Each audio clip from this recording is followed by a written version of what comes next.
You did everything right. You tracked your ovulation. You timed intercourse perfectly. So why isn't it happening? If that sounds familiar, stay with me.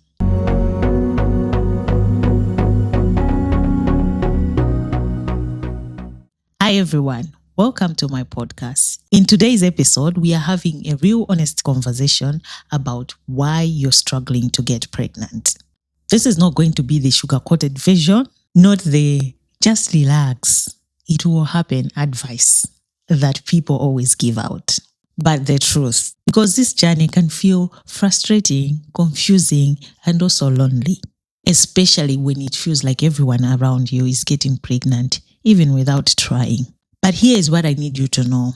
There might be reasons why this is happening, and understanding them can change everything.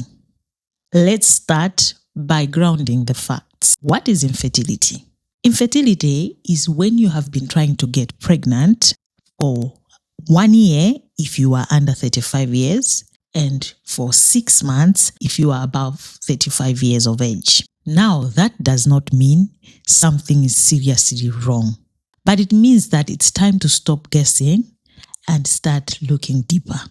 Because yes, many people do get pregnant within 1 year of trying. But if it's taking longer, your body is trying to tell you something. And let's be honest for a moment. This is not just physical, it's also emotional. Why is this happening to me? Is something wrong with me? Why is this easy for others? Am I running out of time? It's the cycle of hope and disappointment that repeats itself every month. If you felt that before, you are not overthinking. You are human. Now, let's talk about some of the common reasons why this happens.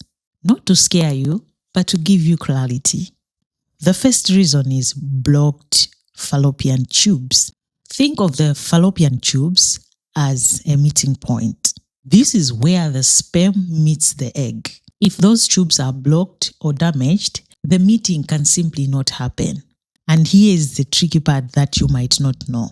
Some women might have had infections like STIs long time ago that were treated, or conditions like endometriosis that are causing the scarring in the tubes. Everything may feel normal, but the scarring is blocking the fallopian tubes. The second reason could be uterine issues. Now, let's say you have had intercourse and fertilization has happened. The next step is implantation, whereby the fertilized egg moves from the fallopian tubes into the uterus and attaches itself to the uterus. If the uterus has got fibroids, scar tissue, or unusual shape, that process becomes difficult. Some women live with fibroids for years without knowing that it's affecting their fertility.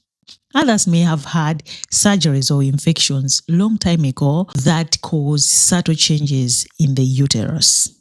The third reason could be ovulation problems. No ovulation means that no egg has been released, and without an egg, pregnancy cannot happen. Now, this one is more common than people think. You might have irregular periods or regular periods, but ovulation is not happening consistently. Conditions like PCOS, hormonal imbalance, being overweight or being underweight, even extreme exercises or high levels of stress can interfere with ovulation. And this is where many people get confused, because tracking apps can predict at that time that you are ovulating, but not actually confirming what your body is doing. Fourth reason could be male factor infertility. In over 30% of infertility cases, the issue comes from the male side. That includes low sperm count, poor movement, and abnormal shape. And just like with women, lifestyle plays a role, and other underlying health condition might affect the quality of sperms. So if you are on this journey with your partner, this is something both of you should explore together. Reason number 5, age. Let's talk about something that a lot of people do not want to hear. Women are born with all the eggs that they will ever have. Over time, both the number and the quality of the eggs starts to decline. And at around 37 of age, that decline speeds up. So if you are doing everything right, timing, living a healthy lifestyle, age alone can make conception difficult. And it's not just about getting pregnant, it also affects the risk of miscarriage and genetic conditions. That's why timing matters more than many people realize. Reason number 6, stress. Let's clear this up. You've probably heard from people saying, just relax, it will happen. Let's be real. That advice can be frustrating because you cannot just switch off your emotions like that.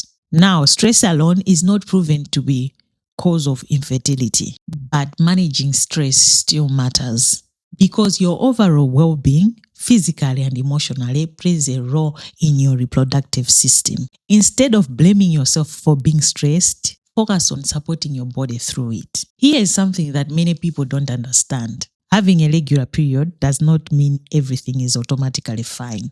You can have a regular cycle and still have blocked tubes, not ovulate regularly, or have issues underlying causing fertility issues. That's why guessing can delay answers. At some point, it's better to check. So when should you take the next step? If you've been trying for 12 months and you are under 35, you've tried for 6 months and you are above 35 years, it's time to see a specialist. And this is not a failure. It's actually one of the strongest, smartest decisions you can make.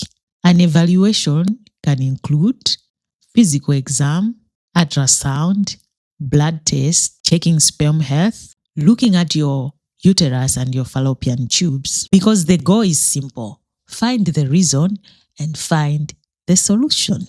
If you are in this season right now, I want you to hear this clearly. Struggling to get pregnant does not mean it will never happen. It just means that you need more information or a different approach. And there is absolutely no shame in that. If this episode has spoken to you, do not keep it to yourself. Share it with someone who might be going through the same thing. And if you want more honest, real conversations about fertility, follow this podcast. You are not alone in this, and you don't have to figure it out in silence. Take care of yourself, and I'll talk to you in our next episode. Thank you. Bye.